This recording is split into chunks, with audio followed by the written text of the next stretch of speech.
Cuando en Occidente se ven señales de amenaza a la libertad religiosa, ¿se preocupa usted? Pues David Weil sabe lo que es ser privado de la libertad religiosa. Él les habla a las personas acerca de Jesús en Turquía, donde la persecución va en aumento. Pero nos anima a todos a ver oportunidades para el Evangelio, incluso en circunstancias difíciles. A menudo, las mayores oportunidades se encuentran justo en medio de las dificultades. Así que oren para que la iglesia vea las oportunidades divinas en medio de los problemas y sobre todo tenga el valor y el amor para aprovecharlas. Jesús nunca prometió a sus seguidores un camino fácil. De hecho, les dijo a sus discípulos que el mundo los odiaría. Los envió como ovejas entre lobos. Las palabras de Jesús se hicieron realidad en la vida de los apóstoles y todavía se cumplen hoy en la vida de sus seguidores en todo el mundo. Únase al presentador Todd Nettleton mientras escuchamos las inspiradoras historias de estos creyentes y aprendemos cómo podemos ayudar.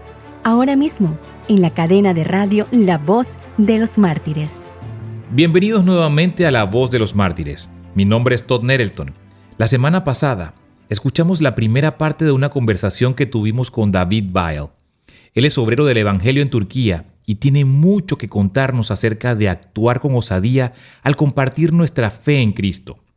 Si se perdió la conversación de la semana pasada, visite vom.org para más información. La semana pasada nos quedamos en que David estaba en una celda en la cárcel y enfrentaba la deportación de Turquía. La cárcel estaba llena de hombres de todo el mundo, incluyendo un grupo de combatientes de ISIS. En aquella celda, David no se rindió ni se desanimó, sino que buscó oportunidades para contar la historia de lo que Jesús había hecho por él. Le pregunté a David cómo empezar a testificar en un ambiente tan difícil. Tengo que decir que no me dirigía a los hombres de ISIS. Lo habría hecho en algún momento. Y pues de hecho, ellos me buscaron después. Pero más bien empecé a hablar con los otros muchachos que ya estaban interesados, pues y eran muchos. Okay. En gran parte se trata de amar a la gente y de preocuparse por ellos. Las historias que escuché te romperían el corazón. Muchos no eran criminales. Simplemente estaban allí por intentar encontrar una vida mejor. Tal vez sus padres habían vendido todo lo que tenían para enviarlos desde Pakistán o Afganistán con la esperanza de que llegaran a Europa y no lo consiguieron. Y ahora se encontraban allí. Era desgarrador. Y lo único que hacía era escucharlos, amarlos e intentar ayudarles en todo lo que podía. Claro. Era muy triste porque cuando hablaba de Jesús, y muchas veces lo hacía en grupo, porque donde quiera que iba había chicos que se acercaban a escuchar porque tenían curiosidad, estaban aburridos y tenían mucho tiempo libre. Cuando hablaba de Jesús podía ver en sus ojos que tenían interés, pero a menudo tenían miedo de que los demás que estaban en la habitación supieran que estaban interesados. A veces me iba y me sentaba en mi litera y alguno de ellos se me acercaba tímidamente y podía ver que estaba interesado y que quería saber más, pero no se atrevía a decirlo. Claro, quería mantenerlo en secreto. Así es. Ahora bien, tuviste la oportunidad de ministrar a algunos afganos de forma muy práctica, con la ayuda de otros cristianos y de tu esposa. ¿Cómo contribuyó eso a que se abriera aún más la puerta? Bueno, poco después de haber llegado al centro de deportación, en realidad fue al día siguiente, mi esposa llegó a visitarme. Se encontraba afuera haciendo fila para entrar y desde la ventana del baño podía verla. La llamé. Hola, estoy aquí arriba. Y había un afgano conmigo en el baño y me escuchó hablar en inglés. En cuanto lo hice, se volvió hacia mí y se presentó. Lo llamaremos Andy. Andy había trabajado para agencias de ayuda en Afganistán antes de llegar allí. Ofrecía educación médica en los pueblos y cosas así. Como trabajaba para los llamados grupos occidentales de ayuda, que para los talibanes son infieles, había recibido un par de amenazas de muerte.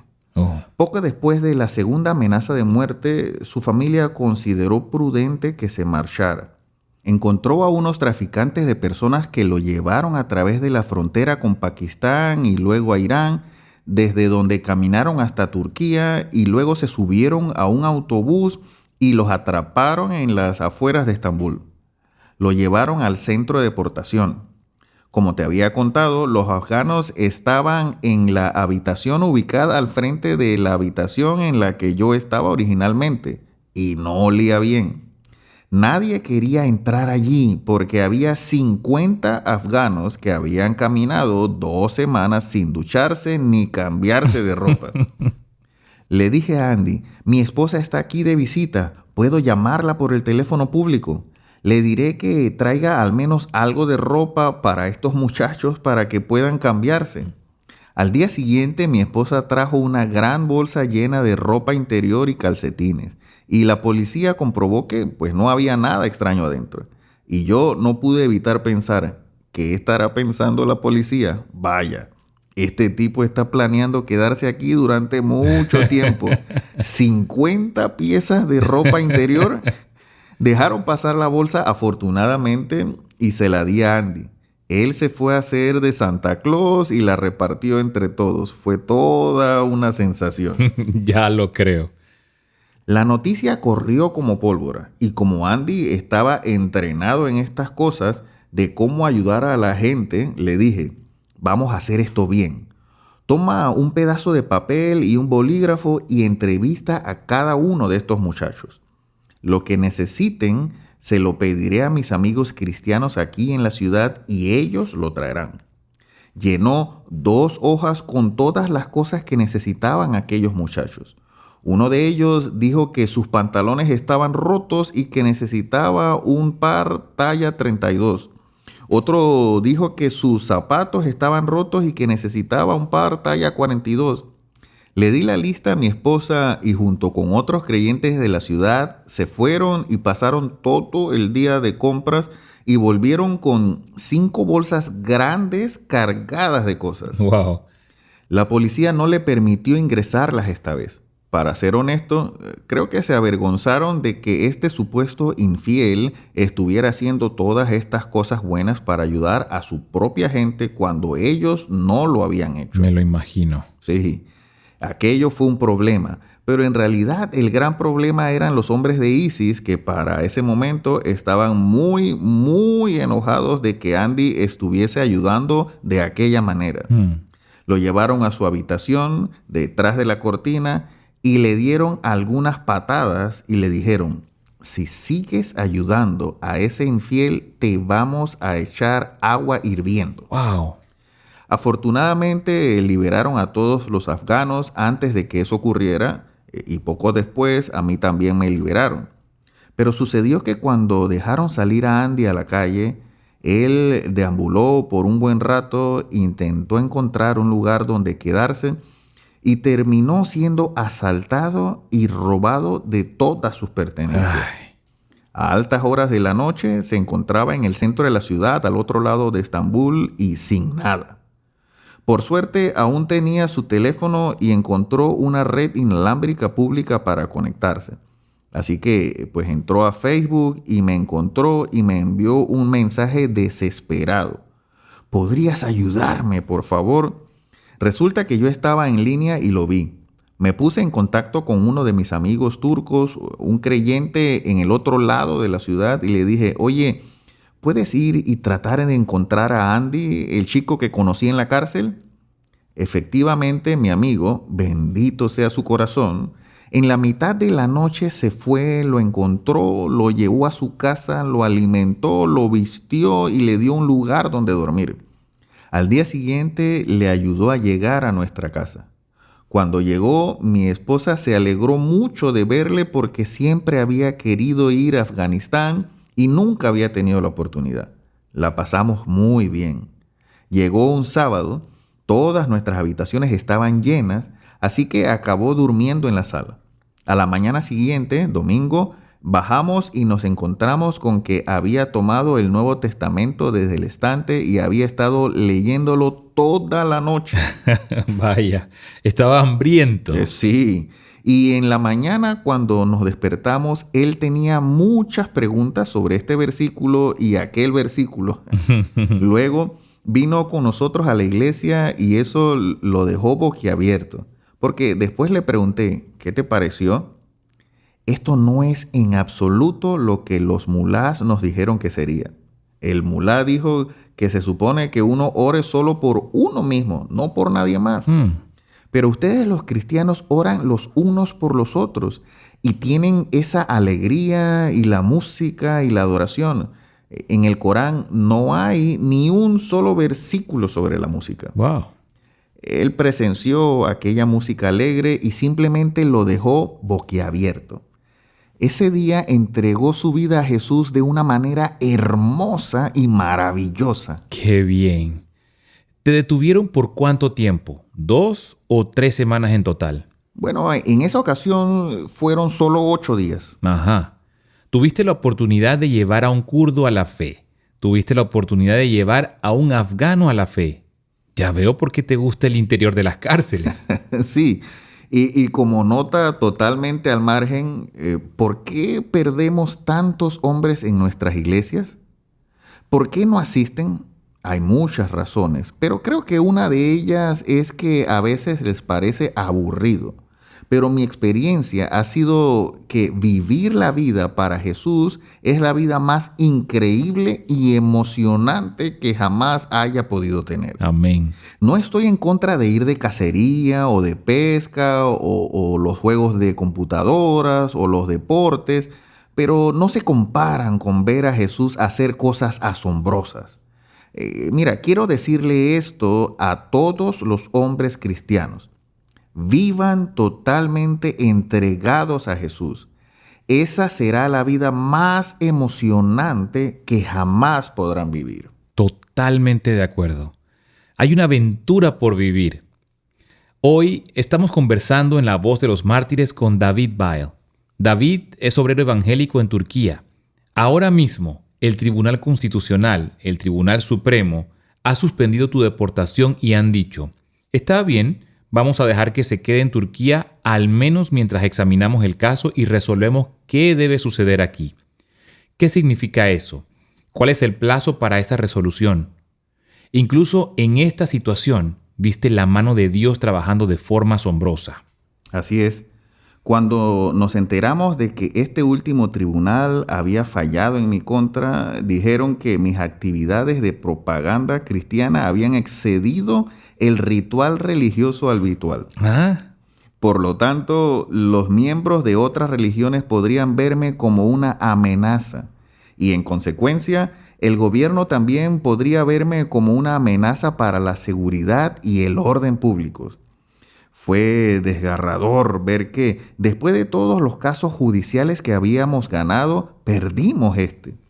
También me alegró y espero que, si alguno de nosotros en algún momento nos llevan a juicio, nos acusen de tener un fervor por Cristo que excede el ritual religioso habitual. Amén. Queremos más cristianos de ese tipo.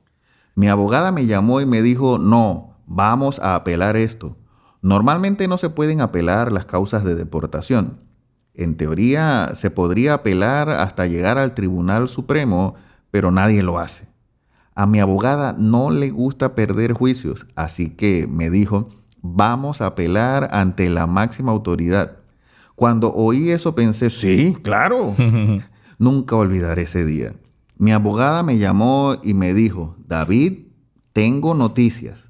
Tengo en mis manos una resolución de 2 páginas del Tribunal Supremo de Turquía que impide al gobierno deportarte hasta que tengan tiempo para ver tu caso. Espera, ¿el mismo día? Sí, no se consigue una resolución así del Tribunal Supremo en un país de 80 millones de personas en 6 horas. Eso es un milagro. Definitivamente.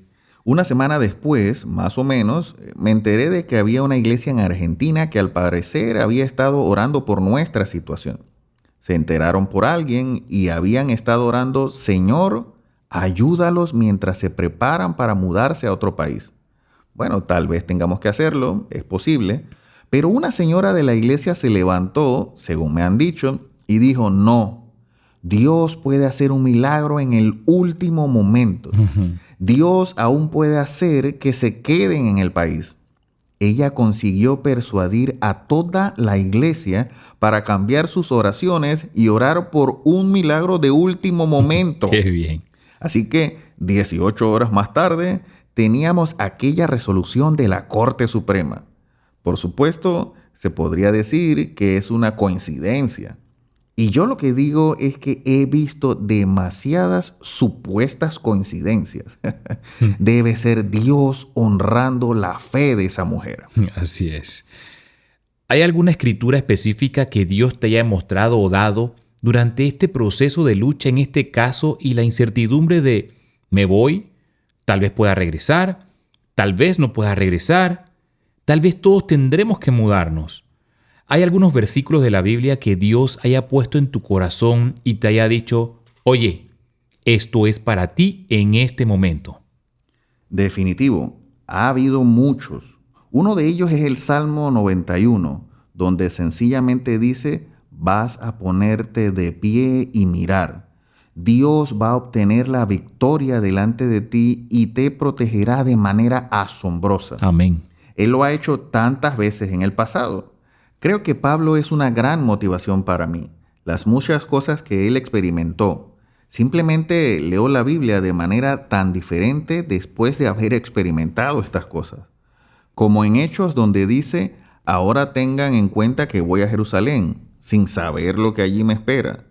En todas las ciudades el Espíritu Santo me asegura que me esperan prisiones y sufrimientos. Pero me encanta su respuesta. Considero que mi vida carece de valor para mí mismo con tal de que termine mi carrera y lleve a cabo el servicio que me ha encomendado el Señor Jesús, que es el de dar testimonio del Evangelio de la gracia de Dios. Eso me hace seguir adelante. Amén. Una de las cosas que ha sucedido en Turquía en el último año es que ha habido mucha agitación política. Lo sé, estuve ahí el verano pasado. Un par de semanas más tarde pusieron una bomba en el aeropuerto de Estambul y un par de semanas después hubo un intento de golpe de Estado. Hubo mano dura, literalmente. Decenas de miles de personas detenidas, encerradas en las cárceles. ¿Cómo ha afectado todo esto a la iglesia o a nuestros hermanos y hermanas en Turquía? Naturalmente han estado preocupados por esto. Es un momento difícil y mucha gente busca chivos expiatorios debido a las dificultades. Todas las personas que conozco, así como muchos de nosotros, cristianos extranjeros, solo queremos bendecir al país. No queremos causar dificultades, queremos ayudarles. Sabemos que es un momento difícil y no tratamos de culpar a una parte o a la otra. Y como nos dicen las Escrituras, oramos por los líderes de Turquía para que tomen decisiones sabias por el bien de su país. Así es. Algo en lo que puedes aconsejarnos, porque has estado en algunas de esas prisiones y centros de deportación, es ¿cómo podemos orar por los cristianos que ahora mismo están en prisión? Bueno, diría que el gobierno turco siempre se ha portado muy bien con la gente que conozco en la cárcel, en términos de derechos humanos y todo este tipo de cosas.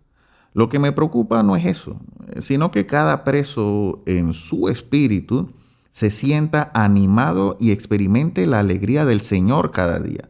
Porque uno puede desanimarse, sobre todo cuando estas cosas se alargan más de lo esperado. Así que oren por sus corazones para que puedan permanecer llenos de gozo y llenos del Espíritu cada día. También por sus cónyuges y sus hijos. El que está en la cárcel es el centro de atención, pero a menudo es muy duro para sus seres queridos. Y me parece que ese es un gran consejo. David, ¿cómo podemos orar por la nación de Turquía, especialmente durante esta época de agitación política? Ayúdanos a orar de manera informada por ese país. Muchas personas, debido a la historia y a las cosas malas que han vivido en el mundo musulmán, desconfían de los cristianos porque se sienten traicionados, heridos, atacados o lo que sea. Tenemos que orar para que la gente allá vea el amor de Cristo, que es el que nos motiva, y vean que solo queremos bendecirles y ayudarles. Oren por la iglesia, por la gente de la iglesia turca con la que hablo. Hay mucha ansiedad y preocupación y, naturalmente, esto puede llevar a una especie de miedo a salir y probar cosas nuevas o lo que sea. Claro. He visto que a menudo las mayores oportunidades se encuentran justo en medio de las dificultades. Así que oren para que la iglesia vea las oportunidades divinas en medio de los problemas y tenga el valor y el amor para aprovecharlas. Ese es David Bile, animándonos a buscar las oportunidades que el Señor abre para compartir el Evangelio con los que nos rodean. Eso me recuerda a una historia muy alentadora que recibí de una oyente de este programa hace un par de semanas. Esta carta es de una mujer de los Estados Unidos, y tengo que decirles que para mí ha sido motivo de alegría toda la semana, y quería compartir su historia con ustedes. Déjenme leérsela. Escuchar la voz de los mártires me ha cambiado la vida. El año pasado, cuando oí a John y Mary hablar sobre la soledad de las personas de Medio Oriente que viven en Estados Unidos y de las formas sencillas de establecer amistad con ellas, pensé, ¿yo puedo hacer eso? Entonces, inesperadamente, mi marido aceptó un trabajo en una ciudad universitaria y nos mudamos. No fue fácil, porque me encantaba el lugar donde estábamos, ministrando en la cárcel, ayudando a los indigentes, apoyando programas de alimentación y asistiendo a la iglesia perfecta en el centro de la ciudad. Ahora me encontraba en una zona acomodada y buscaba dónde encajar. La primera semana después de la mudanza, mi marido pensó que necesitábamos un descanso de empacar y desempacar y programó un recorrido por la zona pintoresca cerca de nosotros. Al principio de la excursión, me fijé en una pareja joven que supuse que era de Pakistán o la India. Pensé en el programa de radio y observé el ambiente social del grupo de turistas. La gente hablaba y se sentaba en restaurantes tipo kiosco, pero nadie parecía fijarse en esta pareja ni hablar con ellos. Oré en silencio durante las horas de viaje hasta nuestro destino, pero cuando íbamos de regreso, mi marido y yo le pedimos a la joven pareja que se sentara con nosotros. Platicamos y nos enteramos de que eran hindúes de la India. Al final de la excursión, le di a Eriana, la mujer, mi correo electrónico y le dije que me encantaría reunirme con ella. Por favor, envíeme un correo electrónico, le dije, pensando que una llamada telefónica podría ser difícil debido a algunas barreras lingüísticas. Oré y oré por ella y unas semanas más tarde me envió un correo electrónico. Ella no conduce, así que la recogí y la llevé a nuestra casa. Después de orar y pedirle a Dios que me mostrara cómo planear el día, le pedí a Ariana que me enseñara a cocinar un plato indio. Nos divertimos mucho. Ella me dijo, esto es un sueño hecho realidad. Quería visitar la casa de un estadounidense y usted es la primera que me lo pide. Esto era exactamente lo que John y Mary habían dicho. ¡Wow! ¡Qué asombroso ejemplo de poner en práctica lo que hemos escuchado de los cristianos que viven y trabajan en naciones restringidas y hostiles alrededor del mundo! Las historias que usted escucha en el programa de radio La Voz de los Mártires realmente le abrirán los ojos para ver cómo Dios está obrando y las puertas que Él está abriendo justo delante de usted. Puede obtener más información en vom.org. Espero que nos acompañe nuevamente la semana que viene. Vamos a escuchar un asombroso testimonio de un hombre que fue prisionero por Cristo en la nación de Uzbekistán. Escucharemos cómo Dios lo sostuvo en un lugar oscuro. Dios obró milagros a su favor en la prisión. Sé que usted se sentirá animado, así que únase a nosotros la próxima semana, aquí mismo en la cadena de radio La Voz de los Mártires. ¿Le gustaría conocer más acerca de sus hermanas y hermanos cristianos que son perseguidos por causa del nombre de Cristo? Puede descubrir cómo orar por ellos al registrarse hoy en vom.org/inscripción. Cada semana recibirá una historia sobre los miembros perseguidos de nuestra familia cristiana, así como una petición de oración específica para que ore con su familia. La Voz de los Mártires, ha estado sirviendo a los cristianos perseguidos en los campos misioneros más difíciles y peligrosos del mundo durante más de 50 años. Por favor, regístrese ahora en vom.org/inscripción para descubrir cómo puede orar.